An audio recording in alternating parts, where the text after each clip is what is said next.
The intention is a consistent reversal every time you get to the bottom, so regardless of where you start. So if it's in spin like this, then anti-spin like this. I think the reason why you struggled with it was because I gave you that correction to not do that extra beat at the top in the anti-spin.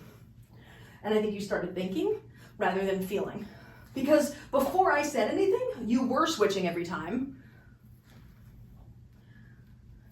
So this is the pattern.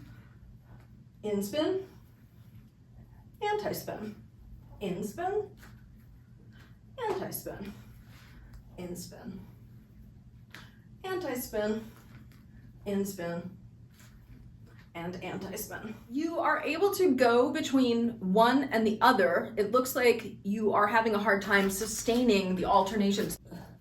You sometimes did it like this, where you went anti-spin twice, and then reverse, and then anti-spin twice, and then reverse. But then you also sometimes did it like this, where you did, wait, hold on, in spin,